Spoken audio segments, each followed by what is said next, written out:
শুনকচোন।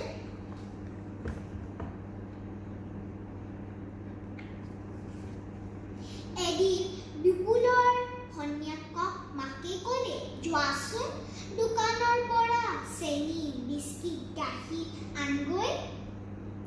ভনীয়েকে দোকানৰ